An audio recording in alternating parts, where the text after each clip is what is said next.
I'm Julie Zenner along with Dennis Anderson, and here's what's coming up on Almanac North. One of the most hotly contested midterm elections in recent memory is behind us.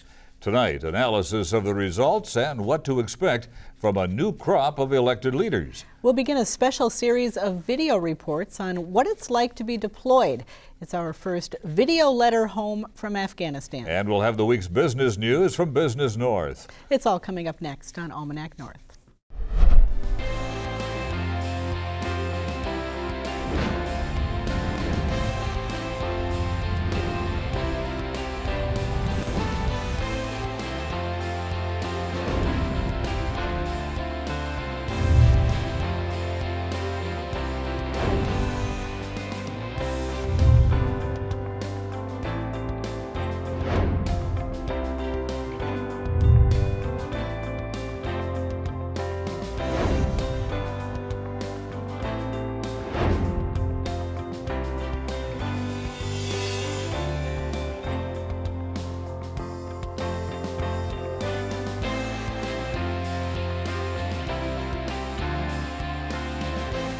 Hello and welcome to Almanac North. Thanks for watching. And Denny, it appears winter has arrived, whether we're ready for it or not. And I'm not ready for it, but it's here, and I think it's going to stay.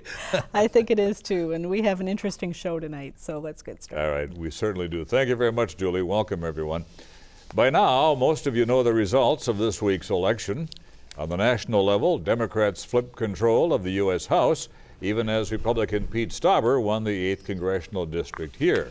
At the state level, Minnesota is now the only state with a split legislative body, with Democrats in control of the House and Republicans in charge of the Senate. So, what does this all mean going forward? Here to discuss the election results is Justin Krych. He's vice chair of the 8th District Republican Party, and Justin Perpich is past chair of the 8th District Democrats. I want to thank both of you for being here. Thank you for braving the bad roads and snowy weather tonight.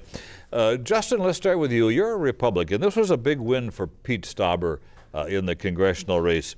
I'm going to ask both of you guys the same question. What was the big difference in this race? What caused him to win? Well, obviously, I think that this congressional election was a referendum on integrity and character, and I think that that was very clear throughout the entire process. That is something that Pete really shined in. He really allowed his law enforcement background, his background as a family man and as a business owner to really shine through. And I think that that was very evident to voters throughout the election cycle. Mm-hmm. And Justin, your take on his win? I think one thing you need to look at was the outside spending this year. Pete Stauber's outside groups, the Congressional Leadership Fund, the National Republican Congressional Committee spent upwards of $9 million, and they were pretty much unmatched by Democrats this year. They were outspent 4-1, and those are all nasty attack ads. Demian Jordanovich as something that he isn't, a terrible human being and all these other things. And I think that played quite a bit into this race. They started early, and they didn't stop until 8 o'clock on Tuesday night. Mm-hmm. Now, Pete Stauber won primarily in the southern and western parts of the district, didn't do as well in Duluth and on the range. Mm-hmm. Any thoughts, or are you surprised that he didn't win strongly in his home territory? Well, I mean, we have some work to do in those areas. Mm-hmm. I mean, one of the things that we have now in the Republican Party is the Republican Farmer Labor Caucus. That sounds awfully familiar to a lot of people that know what the F and the L means. And we are actively courting the votes, the support, and endorsements from organized labor. And we're going to continue to do that.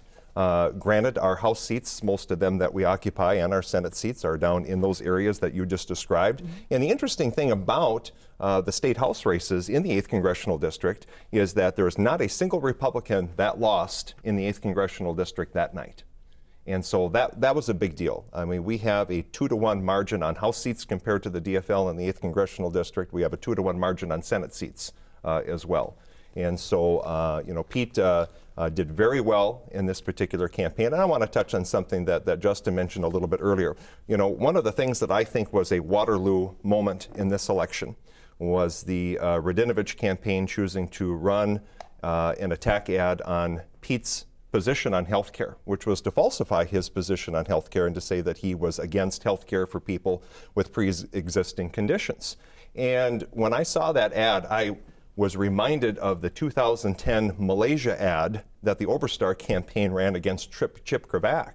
And when that ad came out, you know, the ad was basically, hey, if you like Chip Krych, he's going to send everybody's jobs over to Malaysia. And that was just something that nobody believed. And nobody believed this particular position that they were touting about Pete's position on health care. Jody and Pete Stauber have a son named Isaac that has Down syndrome being a pre-existing condition. I've met Isaac in person. He's a fantastic young man. Jody and Pete love their son unconditionally, just as the entire Stauber family does. And part of that unconditional love that they have for Isaac is also caring about his health care and the health care of other people that have special needs as well. Mm-hmm. Let's talk about voter turnout, because it was huge all across the district. What do you think was responsible for that? Was it passion? Was it the parties had great get out the vote campaigns, a combination? I think it was a combination of both. I think there's energy on both sides. I think Donald Trump motivated a lot of people in the southern part of the district to turn out. If you look at St. Louis County and the northeastern part of the district, it was on par for average, voter percentage for the Democrats. But it was taken aback by, I think, from the southern part of the district, which was, quite frustrating, and shows that Democrats have a lot of work to do in the southern part of the district. But yeah, I think overall energy, looked good. And to counter Justin's point, the Republicans actually lost one House seat in the 8th district. House seat 5A, John Purcell knocked off the incumbent Republican by 8 votes. And so that is one thing that was a positive thing. And then overall in the state, we flipped 18 House districts. And now the Democrats just elected new leadership, and also Liz Olson from Duluth now is going to be the majority whip. Right. So I think it shows in Minnesota as a whole, and even some parts in this district, we can still get a surprise victory here and there. So what do you think your party has learned from this election? It shows that we have to get out there and fight for every vote. We can't take things for granted anymore. I think St. Louis County, Pete Stauber was able to take enough votes in St. Louis County to kind of put him over the top. And people want to say, the 8th district, it's never going to go back. It's going to be red forever. That's a lie. It went down 3 points from when Donald Trump won this district. And if you look at these past election cycles, it's on par. It's within a couple points of the Democrat taking it back. You bring up a good point. I want to ask this, Justin. Krych only lasted 1 term, 2 years in office. Yeah. What does Pete Stauber have to do to guarantee that he'll stay longer than 1 term? Well, Pete, all throughout the election campaign, talked about unleashing the economic engine of northeastern Minnesota. And the thing that I've said about Pete repeatedly throughout this campaign cycle is Pete is not only the kind of candidate that was going to win on election night this past Tuesday. I believe him to be the kind of candidate that can be our Republican congressman for the next generation. And he's confident of that as well. Mm-hmm. Now, as you mentioned, there's new leadership, or there will be new leadership in the House, and you mentioned Liz Olson. What's that going to mean for our region? I think it put someone, from Greater Minnesota in a leadership role, can have a voice. If you remember last session, the sales tax for Duluth roads didn't get in the last budget bill for the state. So I think having someone like her in leadership is going to make sure, things get done for Duluth. Something as simple as making sure this sales tax gets through, so we can make sure we're going to be preparing our roads. Something the voters supported during the 2017 election. Mm-hmm. Do you think the split down there is going to make a difference in terms of what gets done or how things get done? Yeah, it's going to make a difference this time around. The thing that we have to pay very close attention to, and I know my counterparts in the DFL are paying close attention to this as well, the 2020 election is going to be a presidential election year, but it's also going to be a year in which the census occurs. Okay, and so based on who retains control of the State House and the State Senate after the 2020 elections, obviously during that 2-year period between 2020 and 2022, there's going to be redistricting. There's going to be new lines that are drawn. Minnesota stands the risk of losing a congressional seat come next decade. We've talked about this in 2010. We've talked about this in 2000. We don't have the population growth or the rate of population growth in Minnesota that they're seeing in places like Florida and Texas. And it's probably inevitable that we go from 8 congressional seats down to 7. Well, you could have 2 sitting congressmen pitted against each other. Mm-hmm. You're going to have a whole variety of new state house boundaries and state Senate boundaries that get redrawn. And obviously, the governor's going to have a say-so in that, and the governor at the time is going to be Tim Walz now, we know that. But obviously, the House and the Senate put forward their versions for a redistricting plan as well, too. And so those House and Senate seats are going to be very important for Republicans in 2020. Justin, what's next for Joe Radinovich? Will he stay with politics? I think he'll stay with politics, and there's a lot of people encouraging him to run again. They think if he gets one more shot at this, the DCCC, these other outside organizations, we really think that we can flip this seat back from Pete Stauber. If you look at something, Pete was really hesitant to give his positions during debates. He did the Texas two-step around a lot of issues. You know, asked if he would support the repeal bill of Obamacare that came up. He wouldn't give an answer on it, and that bill took away, you know, the mandate for pre-existing conditions. And so those are where those attacks came from. He never gave a solid position on where he stood on things, and now he's going to have a voting record, and now they'll be able to ding him on which votes he takes or doesn't take. And so this seat's going to be up for grabs, and a thing we have to look at is who's going to be on top of the ticket nationally for Democrats in 2020. You know, is it going to be a fireball Beto O'Rourke who fires up the base and gets people out? You know, that could be something. It could be Amy Klobuchar. It could be, you know, whole field of people are going to be announcing here pretty soon. But I think that has a lot to say on, you know, who's going to, you know, run in 2020 in this district, and if Joe's going to run. Now, I think Pete has some very strong positions that are very apparent. And one of the things that Pete has been very strong on, that he has been right on every moment of this campaign, is the mining issue. He is for copper nickel mining. He is for iron ore mining up on the Iron Range. That means a lot to traditional blue-collar voters. And the problem that the DFL is having right now is the DFL is having an identity crisis. Are they going to be the party of organized blue-collar workers, or are they going to be the party of radical environmentalists and socialists? And until they get their identity crisis underneath their belt, they're going to continue to struggle, and we're going to continue to pick up votes and support. Does the Republican Party have to maybe rebrand itself too, looking forward? The Democratic Party has positioned itself as young and progressive and forward-thinking and diverse. Well, do you need a campaign like Not Your Father's Oldsmobile or something? So talking about election night, this is what happened on the congressional side. We won 2 rural congressional districts that we hadn't had. That was number 8 and number 1. Jim Hagedorn won down in the southern part of Minnesota.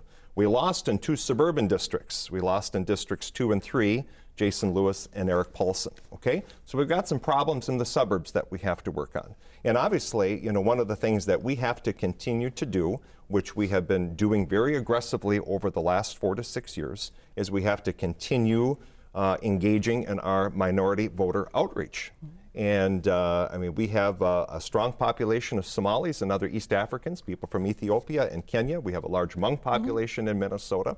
And we believe that we offer a lot to people in those groups. We have about 15 seconds. What's your biggest takeaway from the election? I believe that, you know, Democrats are sitting well right now. We took back 2 Republican seats. Yeah, we did lose the 1st and the 8th, but I think the takeaway is that Republicans have a Donald Trump problem in Minnesota. All right. All right. With that, we have to wrap this up. Justin Perpich, Justin Krych, thank you very thank you for being here tonight. Very good. Thank you.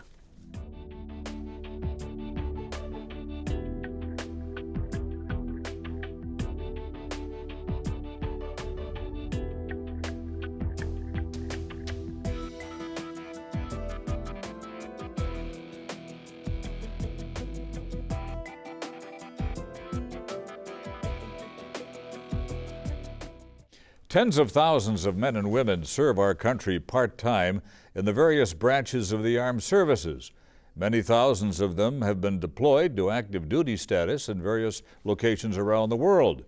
Here at home, we go through our days seldom thinking of the sacrifice others are making for our country.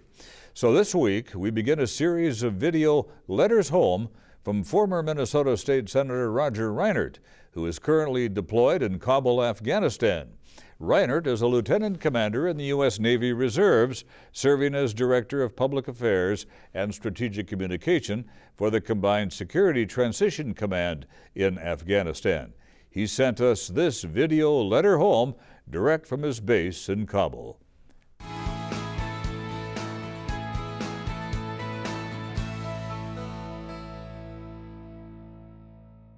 Hi everyone, Lieutenant Commander Roger Reinert.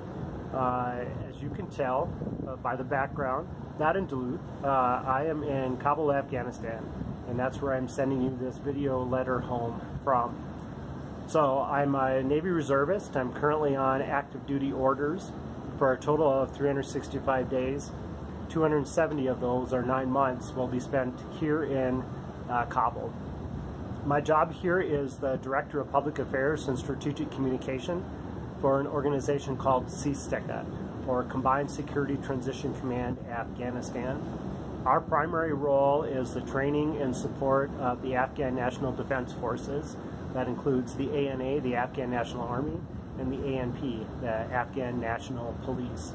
Our commanding general, who I work for directly, is a 3-star Lieutenant General, U.S. Army, but we're a multinational force.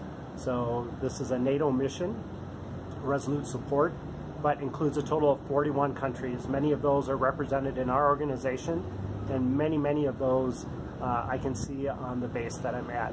Speaking of which, what you see in the background are the Hindu Kush Mountains. You can also see a mosque. The base that I'm on, H. Kaya, is run by the country of Turkey. So the BSG, the base support group, is Turkish. So that mosque is for many of the Turks and other Muslim members of our coalition. So really looking forward to this. I want to thank WDSE for working with me on this video letters home program, and I look forward to answering questions as they come. Thank you.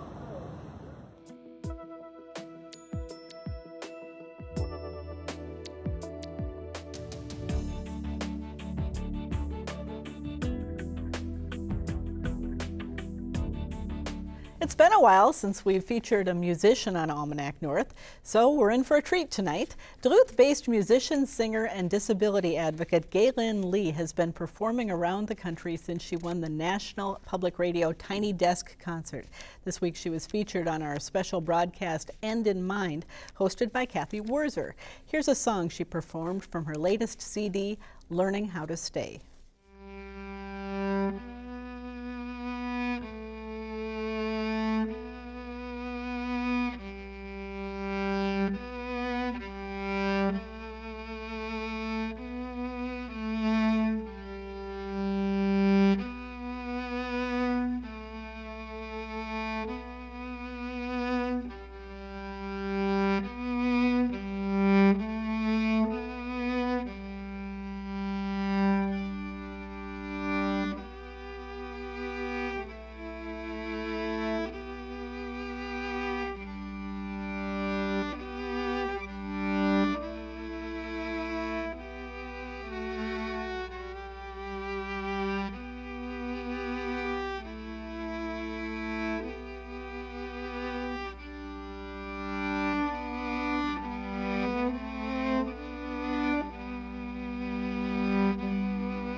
I don't know the words to the song I want to sing you. I don't have a name for what I want to bring you.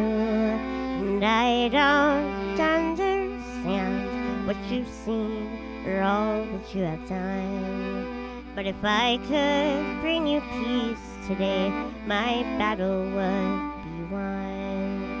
You're weighted down with worry, you doubt, but you are worth. You question if you'll ever know your place upon the earth.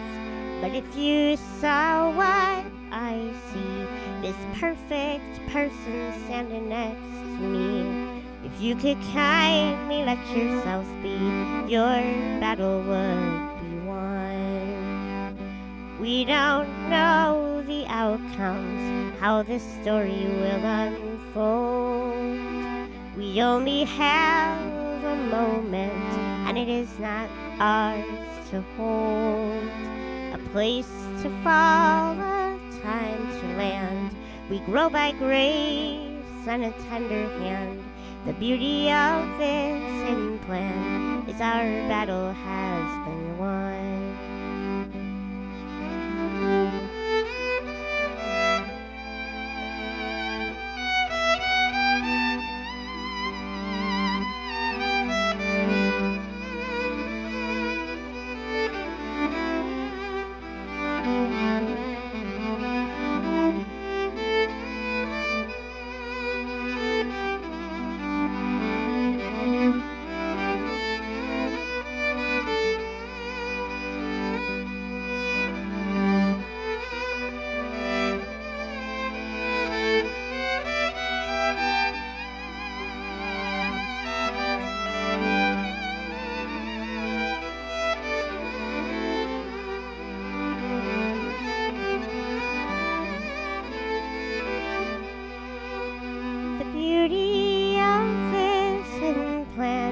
Our battle has been won.